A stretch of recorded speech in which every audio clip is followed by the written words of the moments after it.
Bem-vindo, meu amado ouvinte da Palavra de Deus, você, minha irmã, meu irmão.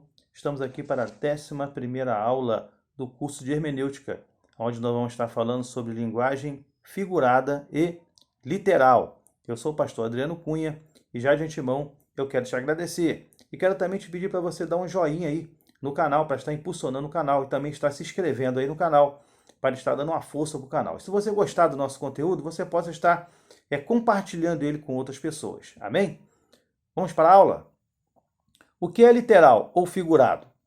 Muitos debates já aconteceram no sentido de definir o que é prosa literal ou linguagem figurada dentro do texto bíblico. Um problema clássico relacionado a este assunto é a doutrina da transubstanciação, né? Transubstanciação, aqui nos recursos da NASA de altíssima definição, você vai ver como se escreve, né? Transubstanciação, né? E esta doutrina diz que o pão na Santa Ceia se torna de fato carne, tá? O corpo de Cristo. E o vinho se torna de fato sangue, o sangue de Cristo, né? Você dá uma lida lá em 1 Coríntios 11, 24, beleza? Martinho Lutero cria parcialmente nessa doutrina e por este motivo se desentendeu com seu amigo Zwinglio, reformador suíço. Os católicos creem na transubstanciação, ou seja, eles encaram 1 Coríntios 11, 24 como prosa literal, tá? Como um texto literal. Geralmente os evangélicos creem que esta passagem é linguagem figurada, tá bom? Vejamos abaixo alguns pontos que vão nos ajudar a definir o que é figurado e o que é literal, beleza? Primeira curiosidade aqui, Zwinglio era um reformador suíço, né, contemporâneo ali de Martinho Lutero, estiveram juntos ali na Reforma, e Zwinglio acreditava de fato que o pão se tornava carne, o vinho se tornava sangue, e Martinho Lutero já não acreditava totalmente nisso. Então o que acontece? Martinho Lutero era mais novo que Zwinglio veio a falecer, e Martinho Lutero não teve a oportunidade de voltar lá e se desculpar com seu amigo, se reconciliar com seu amigo. Isso trouxe muita tristeza para o seu coração, tá? Se você tem alguma dificuldade aí, alguma rispa, né, teológica com algum amigo seu, algo que não seja que leve as pessoas à salvação, irmão, não faça isso, né?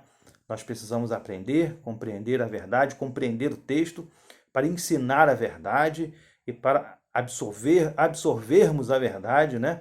Mas tudo aquilo que não vai levar alguém a ser salvo ou não ser salvo é algo assim que você não tem que estar tendo essa discussão toda, tá? Os evangélicos, eles acreditam que o pão continua pão e o vinho continua vinho durante a Santa Ceia, só que creem que a Santa Ceia é um memorial vivo, né? Maravilhoso, que aponta para o sacrifício de Cristo, para a entrada do Novo Testamento, e também aponta para a grande ceia lá no céu, onde estaremos diante do Senhor, ceando junto com Cristo, diante do Pai, né? E será maravilhoso. Então, a Santa Ceia para aquele que é evangélico é algo extremamente importante, maravilhoso, espetacular, algo santo e que deve ser observado com muito respeito, com muito carinho e com muita devoção. Amém? Primeiro ponto aqui para você estar analisando o texto, né? Encarar a princípio que todo texto é literal. Todo texto deve ser encarado como literal, até que se prove o contrário. Já vimos neste curso que o texto, quando encarado de forma diferente, traz prejuízos terríveis à sã doutrina. Os textos do Antigo Testamento geralmente são literais, salvo alguns trechos que estão em linguagem profética ou poética. No Novo Testamento, vemos linguagem profética em Apocalipse. Beleza? Então, o que acontece?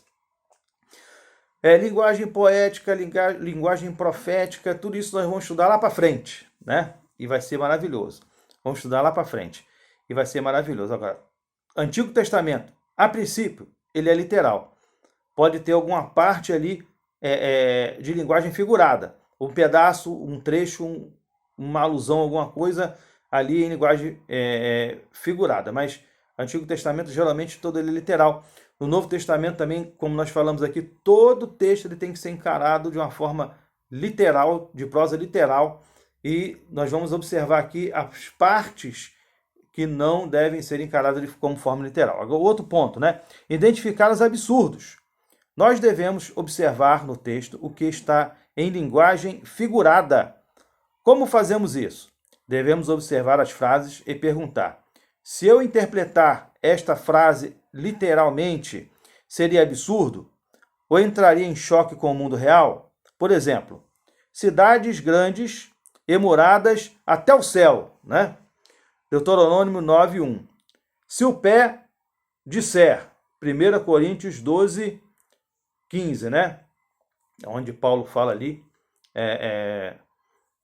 né, dos lugares na igreja, né? Posicionamento das pessoas, né? Os dons e tudo mais, quem faz, como devemos fazer.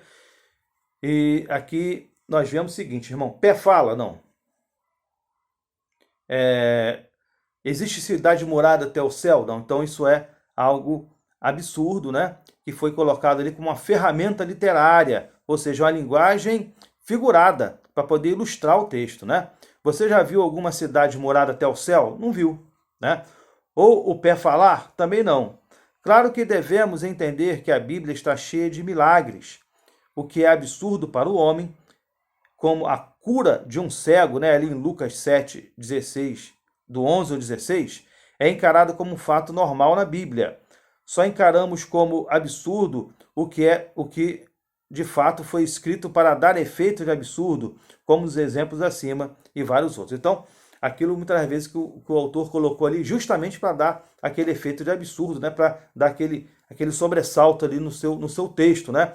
Agora, milagres são fatos naturais da Bíblia, né? Quando a Bíblia descreve seus milagres, ela está ali descrevendo fatos históricos, não é algo romantizado, nem nenhuma fábula, tá? É algo real e verdadeiro.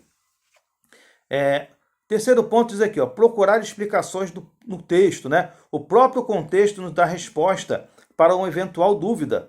Quando você lê um texto, logo deve identificar o fluxo de pensamento do autor. Tudo aquilo que pareça estranho ao fluxo de pensamento, provavelmente é um recurso literário utilizado pelo autor. Como é que você faz isso, né? Você vai lá no contexto, né? No estudo do contexto, que você vai entender isso aí com muita facilidade, tá? Como você vai entender aí o fluxo de pensamento do autor, né? E vai entender o que é o contexto maior, o contexto remoto, você vai entender isso aí com muita facilidade. Às vezes o próprio autor diz que está utilizando uma linguagem figurada, né? Por exemplo, Gálatas 4:24 e João falando no Apocalipse do 11 ao 8, tá? Figura de linguagem ali eles estão utilizando, beleza? Então, essa aula relativamente curta. Na próxima aula nós vamos estar entrando aqui em figuras de linguagem especiais, vamos estar falando de símbolo, vamos estar falando aqui também de tipo, antitipo, vai ser algo muito importante para você estar aprendendo também. Já de antemão quero te agradecer, pedir a Deus que abençoe você em nome de Jesus, né? Pedir mais uma vez que você dê um joinha aí para estar ajudando o canal e você se inscreva aí no canal em nome de Jesus. Se gostar do nosso material, você possa também estar mandando ele para outras pessoas e compartilhando. Que Deus te abençoe em nome de Jesus.